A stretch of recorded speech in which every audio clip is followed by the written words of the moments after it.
Ikigo cya NIRDA ni ikigo cya leta gifite icyicaro mu mujyi wa Kigali, kikanagira irindi shami ry'ubushakashatsi n'iterambere rikorera mu karere ka Huye, ariyo twita NIRDA Huye Research Center. NIRDA ikaba ifite inshingano zo gufasha inganda mu iterambere binyuze mu bushakashatsi no guhanga udusha, hagamije ubudahangarwa bwinshi bw'ibikorerwa mu Rwanda, ari byo guteza imbere Made in Rwanda policy, ari na Made in Rwanda products. Mu gushyira mu bikorwa inshingano zacu nk'ikigo, NIRDA dukoresha uburyo butandukanye bugamije kwihutisha iterambere ry'inganda. Muri ubwo buryo harimo gahunda y'ipiganwa ariyo izwi nka Open Calls Program, aho dukora ubushakashatsi bwitwa Technology Audits, hagamijwe kureba ibibazo biri mu nganda, tugashyiraho gahunda aho inganda zipiganira kubona ikoranabuhanga rigezweho, hibandwa ku mamashini n'ibindi bikoresho, ariyo program ya Access to Technology, kubaka ubushobozi hatangwa ubujyanama mu by'ubucuruzi, ari byo twita Business Development Services, ndetse no kubaka ubushobozi hatangwa ubujyanama mu bya tekinike, ari byo Technical Assistance. NIRDA irishimira umusaruro iyi gahunda ya Open Calls imaze kugera muri imyaka 2 ishize, aho NIRDA imaze gufasha impererekane nyongeragaciro zigera ku 8, kandi muri rusange mu bafashijwe ubu tukaba turenze 80% by'inganda zose bamaze kubona amamashini, n'abandi bake basigaye ari bo 20% bategereje ko imashini zibageraho mu gihe kitarambiranye, nabo zibe zarangiza kuinstallwa batangire nabo bazikoresha. Muri izi mpererekanye nyongeragaciro 8 navuze, 5 twafashije ni ku nkunga ya Enabel, ari we mufatanya bikorwa ari umuterankunga uri hano, hagamijwe guteza imbere izikorera mu rwego rw'ubuhinzi, ari byo agricultural sector, ndetse n'izikorera mu rwego rw'iterambere ry'imijyi, ariyo urbanization sector. Mu rwego rw'ubuhinzi, NIRDA yafashije inganda zongera agaciro ibikomoka ku nkoko, poultry value chain, ibikomoka ku ngurube, piggery value chain, ibiryo by'amatungo, ariyo animal feed. Mu rwego rw'iterambere y'imijyi, NIRDA yafashije inganda zongera agaciro ibikomoka ku mabuye, ariyo stone value chain, ndetse n'ibikomoka ku ibumba, ariyo clay value chain. Aho hose hari hagamijwe kubona ibikoresho byinshi by'ubwubatsi kandi byiza bikorerwa iwacu. Muri izi mpererekane nyongeragaciro 5 dufashwamo na Enabel, inganda zafashijwe zahawe inguzanyo izishurwa kuri 50%. Aha nta nyungu, nta ngwate company zigeze zisabwa. Iyi akaba ari inkunga ikomeye ku nganda, kuko bazishura gusa 1/2 cy'amafaranga yose yaguze imashini bari bakeneye. Ikindi bakazishura nta nyungu ya banke iziyongera kuri ayo mafaranga. Rero ni inkunga dushimira umuterankunga ari we Enabel, kuko bumvise icyerekezo leta yari ifitiye ino gahunda, ndetse bemeranya gufatanya natwe. Kandi NIRDA yafashije izindi nganda zikora ibikomoka ku biti, ubwo nabo muri wood value chain twafashije izindi nganda zikora ibikomoka ku mboga n'imbuto, ni fruit and vegetable. Aha tukaba twarakoresheje ingengo y'imari ya leta. Zimwe mu nganda zabonye ubufasha, ubu zatangiye gukora, kandi n'izindi nazo ziratangira vuba. Izi nganda zongera agaciro ibikomoka ku biti n'izongera agaciro ibikomoka ku mboga n'imbuto zahawe inguzanyo izishurwa nta nyungu, nta ngwate. Nayo n'ubundi bufasha nanone leta ikomeza gutera inganda zacu. NIRDA yafashije uruganda rumwe kubona ibikoresho mu byo kongera umusaruro n'ubwiza bw'ibikoresho bikomoka ku by'impu, aha ni mu ruhererekane nyongeragaciro rw'inka. Uruganda rumwe rwahawe imashini zidoda zigezweho za kijambere, iyi nayo akaba ari indi nkunga NIRDA yabonye ituruka ku kigo cyitwa OCP, ni Office Chérifien du Phosphore, ndetse na TDB ariyo Trade Development Bank. Izi mpererekane nyongeragaciro 8 zikaba n'ubundi ziyongera ku zindi 2 NIRDA yafashije mbere, arizo izongera agaciro ibikomoka ku myenda, aha ni garment value chain, n'abongera agaciro umutobe uva mu bitoki, aha ni banana value chain. Zahawe inkunga ku ntangiriro y'iyi gahunda y'amapiganwa ari Open Calls Program. Muri rusange hakaba hamaze gufashwa impererekanya nyongera agaciro zigera ku 10. Mu rwego rw'ubuhinzi, NIRDA yafashije inganda higanjemo izongera agaciro ibikomoka ku nkoko kubona ikoranabuhanga rigezweho, yafashije abikorera kubona inganda zigezweho zikoresha uburyo bwa automatique zikora ibiryo by'amatungo magufi n'inkoko n'ingurube. Mu rwego rwo gutunganya no gutwara umusaruro w'amagi, NIRDA yatanze uruganda rugezweho rukora amatureyi. Uru ruganda rukaba rwitezeho gufasha abafite umusaruro mwinshi w'amagi kuwubika neza no kuwugeza ku masoko. Ubusanzwe aborozi bakijyambere bagiraga ikibazo cyo gutwara amagi kuko aya matureyi tuvuze yavaga hanze kandi bikagera hano bibahenze. NIRDA yatanze kandi imashini nini ishira amagi mu byiciro ikanayapakira, hagamijwe gufasha uruganda kugurisha ku isoko ryo mu Rwanda ndetse n'isoko mpuzamahanga bitewe n'ingano y'amagi. Ibi bigafasha uruganda gutanga serivisi nziza kandi rudahendwa. Uruganda rwahawe imashini zishira amagi mu byiciro, rwanahawe imodoka nini ifite ikoranabuhanga rigezweho rikonjesha, ku buryo umusaruro w'amagi ndetse n'uw'inyama wakoherezwa ku masoko ya kure hatabayeho kwangirika kw'ibyo bicuruzwa. Mu rwego rwo kongera umusaruro ku butaka bwashirwa, NIRDA yatanze imashini nini itunganya ishwagara ifasha ubutaka kwera neza. Aha ni kampani ikora ibijyanye no gutunganya ishwagara ikoreshwa mu buhinzi, bitewe nuko hamwe na hamwe mu gihugu dufite ubutaka busharira, tuzi uko umusaruro wagiye uba ikibazo. Kuba iyi kampani yashoboye kubona iyi mashini igezweho bizatuma bashobora kubona ishwagara itunganyije neza mu gihugu, dufashe abo mu buhinzi ndetse n'izindi nganda nk'izitunganya amazi tunywa ndetse n'izindi nganda zitunganya isukari, ko bose bakenera ishwagara. Mu rwego rwo gushigikira iterambere ry'imijyi, NIRDA yatanze imashini zifashishwa kongera agaciro ibikomoka ku mabuye ndetse n'ibumba bikorwamo ibikoresho by'ubwubatsi. Muri iyi gahunda NIRDA yatanze imashini ya Caterpillar, ni imashini imena amabuye hagamijwe kubona ibikoresho by'ubwubatsi bikomoka ku mabuye. NIRDA kandi yatanze imashini yongera ubwiza ku makaro akorerwa mu Rwanda, bizatuma abasha guhatana ku isoko mpuzamahanga. Mu zindi mpererekanye nyongera agaciro, NIRDA yatanze ubufasha kubikorera bongera agaciro ibikomoka ku biti. Aha abanyenganda babonye imashini zikoresha ikoranabuhanga rigezweho. Muri izo hari ifuru igezweho yumisha ibiti vuba kandi neza ku buryo izakoreshwa n'abantu benshi.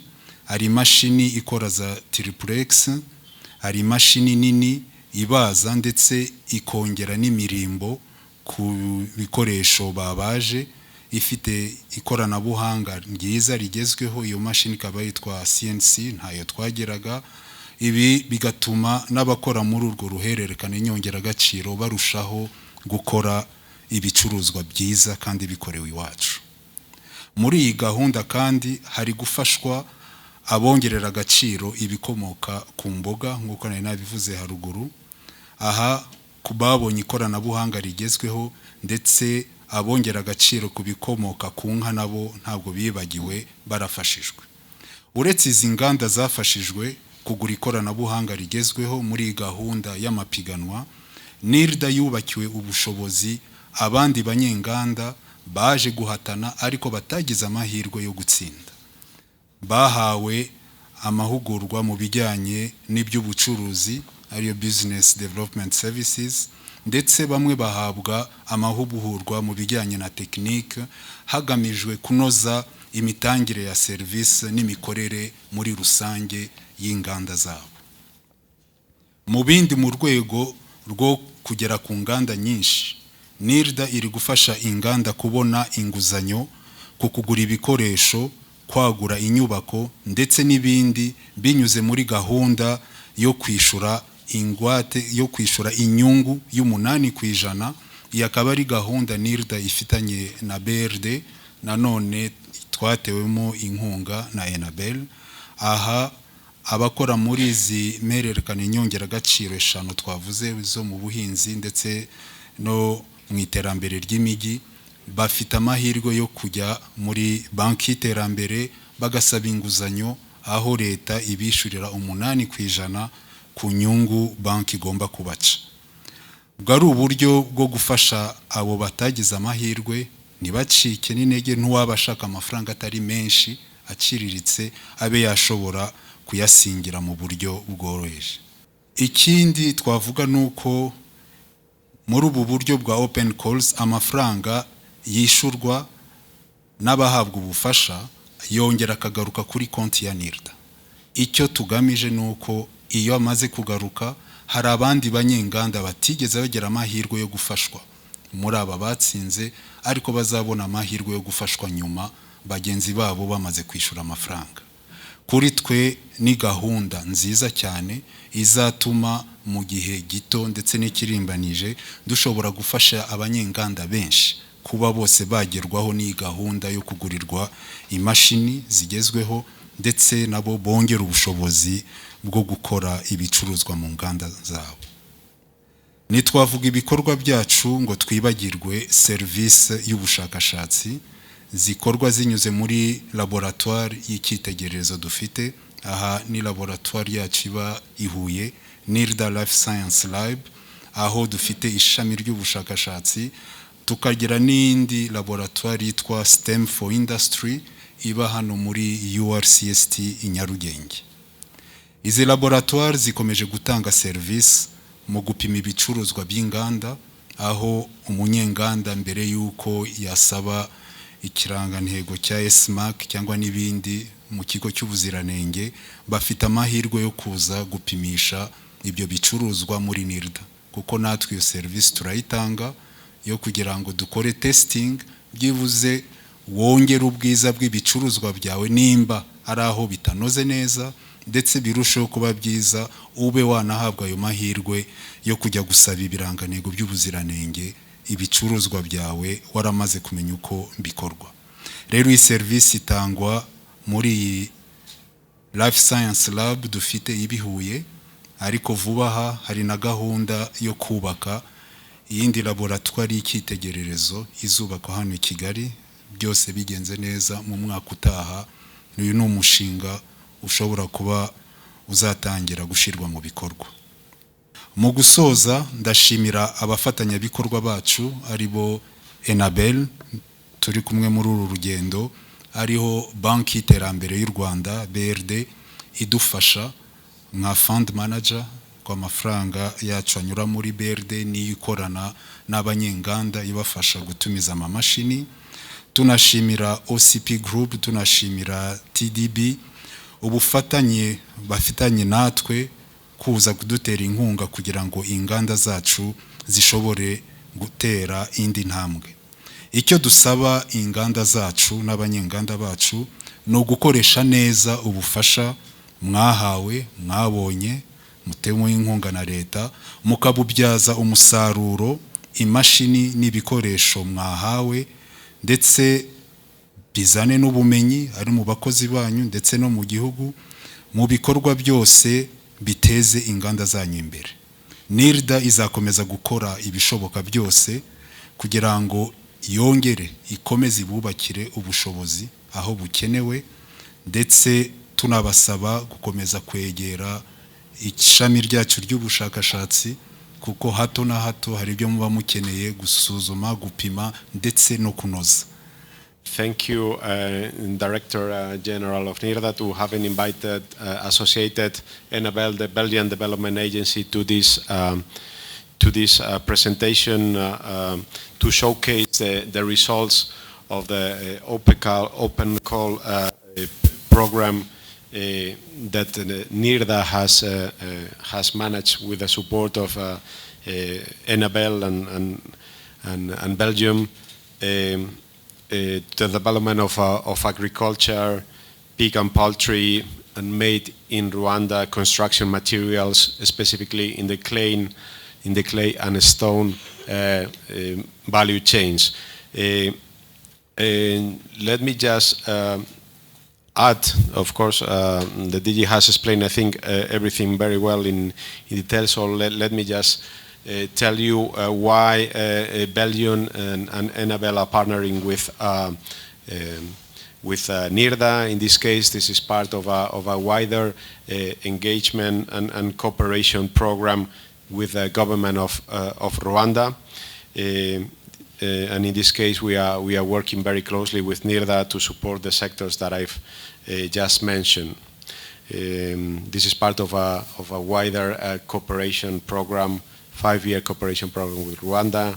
As you know, most of you know, we work on health, urbanization, agriculture, public finance management, agroforestry, and also work very closely together with other European countries in what we call Team Europe in support specifically of smart cities and smart agriculture. Everything aligned, requested, agreed, and in support of Vision 2030 and Vision 2050. So we are just here today to showcase where we are on the process. We are very advanced, and we are very happy to see that 16 companies, Rwandan companies, have benefited all together in these sectors from the open calls to promote access to technology for a total amount of approximately 4.7 billion Rwandan francs, allowing the companies that have benefited, that are here today and can tell you how the experience is going so far. They will contribute to modernization, increase local production, choice, quality, better prices, ultimately more employment in Rwanda. In addition to this access to technology, and as the DG has also explained, I think we have also been working with NIRDA and supporting support on access to finance for small and medium companies. 179 companies have benefited for a total of 2.5 billion Rwandan francs. Many of them, I'm happy to say, led by women. And finally, we have also been, as agreed with NIRDA, been supporting business development capacities in 117 Rwandan companies.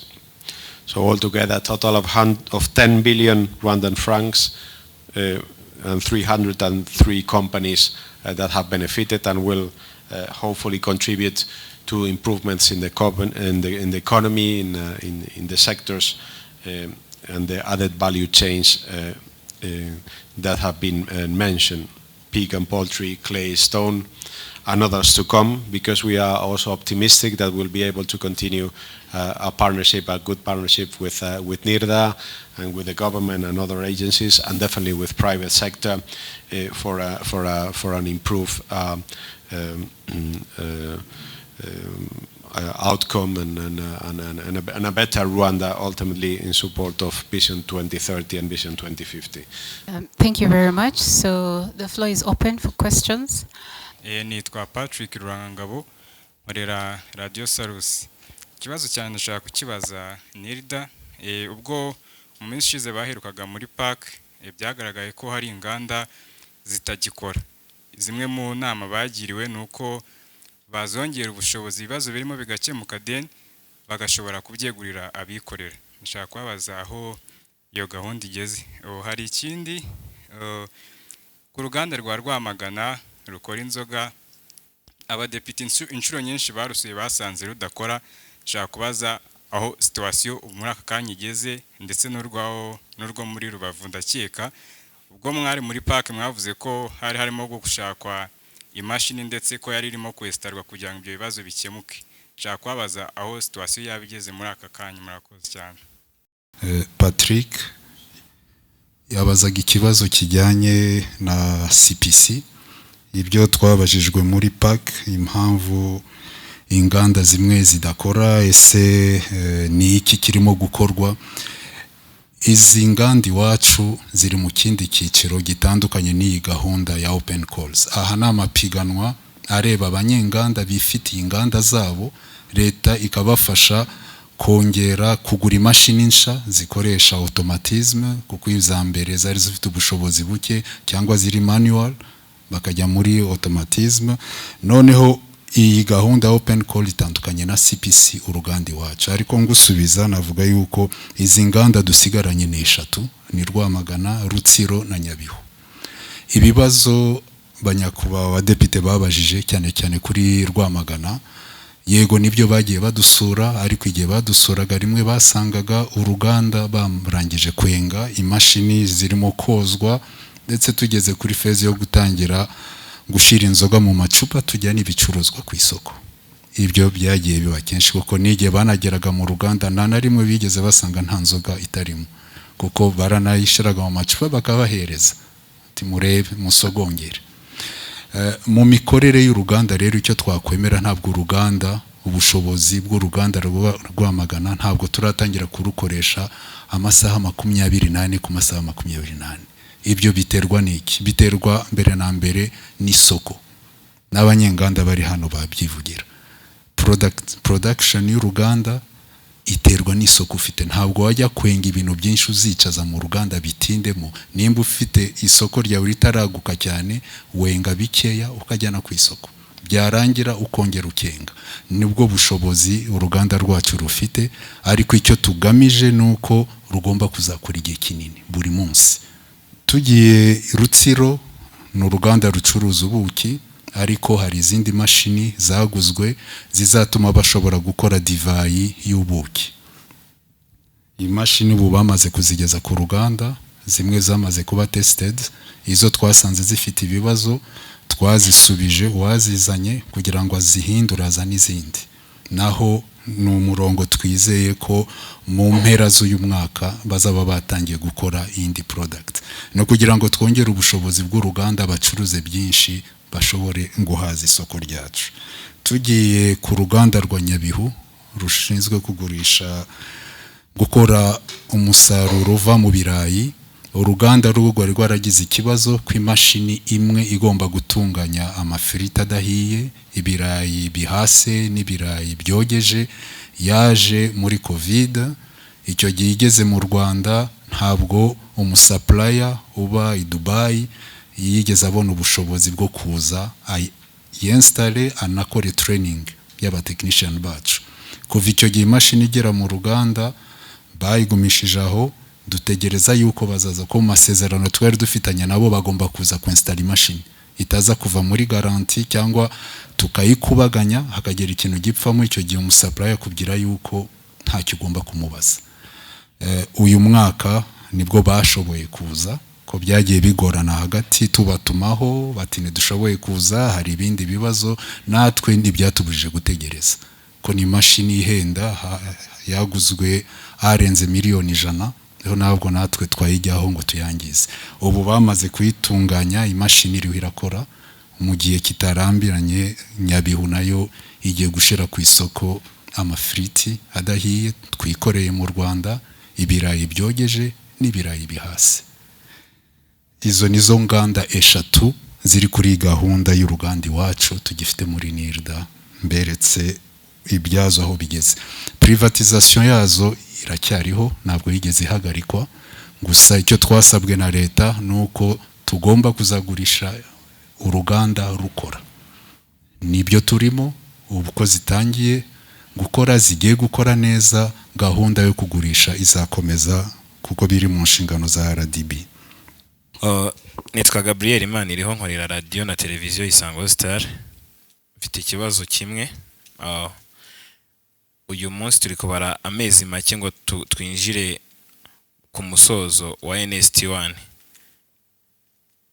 Muri NST1 hari hateganyijwe kwihutisha ndetse no kuzamura iterambere ry'inganda nto n'iziciriritse biri mu nshingano za NIRDA n'ubundi ku iterambere ry'inganda.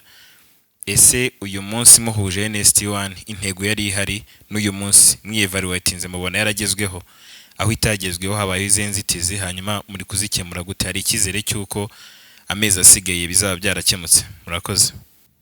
Ku kibazo cyabajijwe na Gabriel gahunda ya NST1 igiye kurangira ndetse NIRDA nkatwe turebye tukisuzuma turi hehe hamaze gufashwa inganda zingahe ese hashowemo amafaranga angahe gahunda ya NST1 aho tugeze twavuga ko ntabwo duhagaze nabi kuko turebye muri rusange muri izi mpererekane nyongeragaciro 10 tumaze gufasha dufite inganda zirenze 30 na turi hafi kuri 40 zamaze guhabwa ubufasha.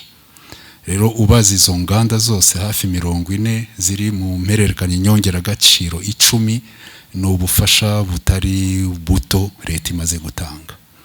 Mu kijyanye n'amafaranga amaze gushorwamo ararenga hafi miliyari 9 arakabakaba kuri miliyari 10. N'amafaranga atari make.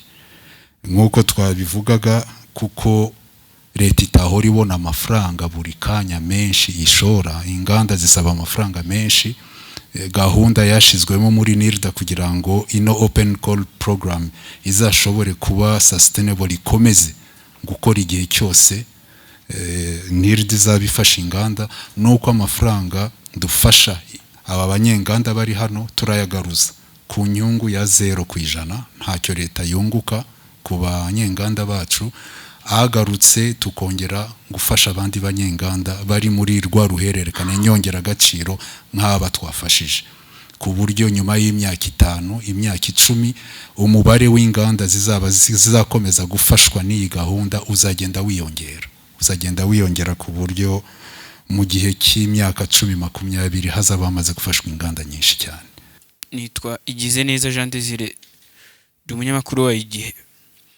Nashakaga kubaza kuva open call zizatangira NIRDA imaze gufasha inganda zingana gute ese imaze gutanga amaze gukoreshwa ingengo y'imari ingana gute? Ikibazo cyabazijwe na Desire kuva open call yatangira tumaze gufasha inganda zirenze 30 n'ubari 38 niho turi ari nabandi ariko vuba habari kuri waiting list dushaka gufasha ni kuri gahunda ya Enabel kuko ari amafaranga make yagiye asigara hirya no hino nanone dushaka gushira muri gahunda yo kugura imashini bivuze yuko uyu mubare 30 na uziyongeraho nk'izindi company 3-5 zibaye nyinshi ni nk'esheshatu birakiyongera ku buryo no kuri target ya NST1 umwaka utaha turumva ko mu mubare w'inganda uzaba wagiye hejuru. Nitwa Nkusi Diane nkorera umuringanews.com n'ijwi rya Rwanda TV. Ngiye nashakaga kubaza kimugenderaho kugira ngo mumenye inganda muzaha ubufasha cyane cyane ko hari inganda usanga ziri hirya no hino mu cyaro zagafashije abaturage baho hari kugasanga ubufasha bwana nkeya. Icya kabiri mwavuze ko musigaye mupima ubuziranenge bw'amaproduit amwe namwe ese ntago mwamugiye wenda kuvanga inshingano cyangwa kubangamira inshingano z'ikigo cya gisanzwe kibishinzwe cya RSB? Murakoze. Ku kibazo cyabajijwe na Diana ngo ni iki tugenderaho kugira ngo tumenye inganda tugomba gufasha. Iyo tugiye gufasha inganda mbere na mbere tugendera kuri gahunda ya leta iriho yerekana uruhererekane nyongeragaciro tugiye gushiramo imbaraga tugiye gufasha ubwo ni ukuvuga ko ku ruhande rwa Minagri batangira ku byo twita primary production, bahinge kugira ngo umusaruro uboneke.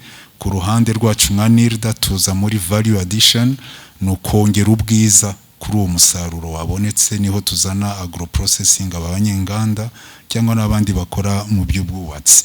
Rero hari inyigo ibanza gukorwa ikerekana urwo ruhererekane nyongeragaciro ruhagaze gute, ese ni hehe hakeneye gushirwamo imbaraga, tukamenya ibyo byose leta turimo turasabwa, akaba ariho noneho gahunda y'ipiganwa ibona gushirwaho. Iyo gahunda y'ipiganwa ntabwo twe tuyigeramo uruhare, umuturage cyangwa umunyenganda ni utanga ubwo busabe bwe. Hari ibyo twe dusaba, iyo abyujuje turamwakira tugakomezana nawe gahunda.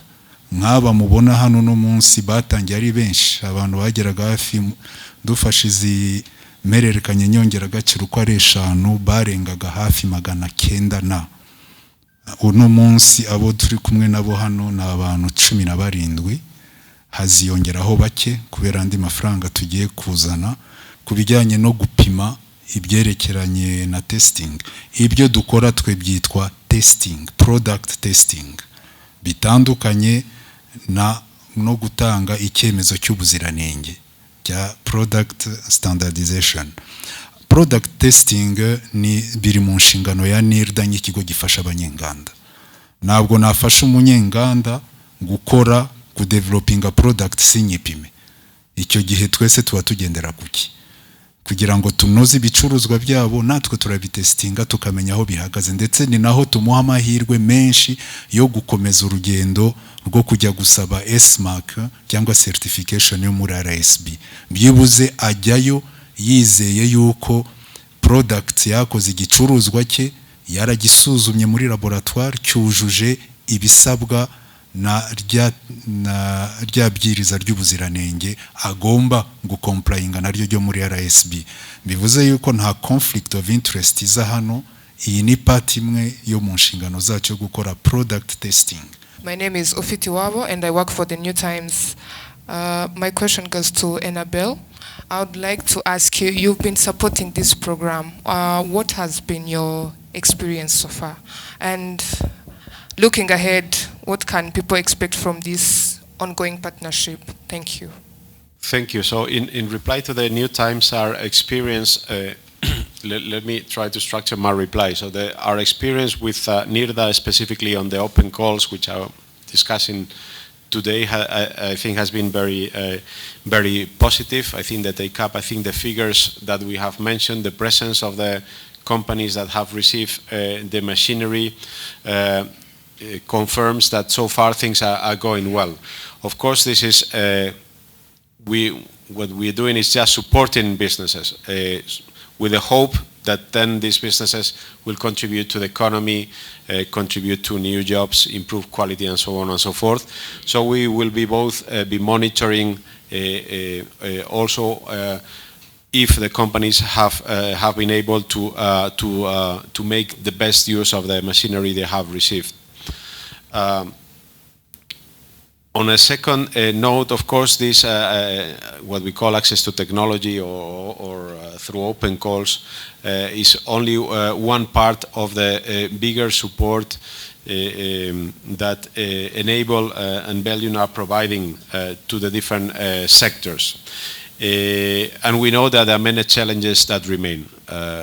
This is not something that has been completely solved in all areas. For instance, we know that access to finance is definitely a continued challenging issue. We've been also providing support through BRD and NIRDA to that, but we know there are remaining challenges in the sector concerning access to collateral, access, difficulty for small holders to access finance because of the informality of the sectors.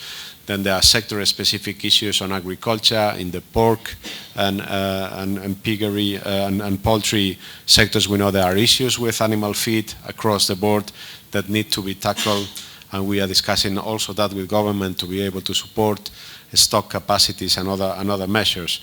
There are remaining challenges in the structuring and modernization of the value chains. There will be definitely more need for access to technology in the future. This is just a start or a contribution to the many challenges. There will be continued challenges and requirements for skills, which are anyway a continuous need for any business, right? And we have been contributing to all this, knowing that there's still much to do.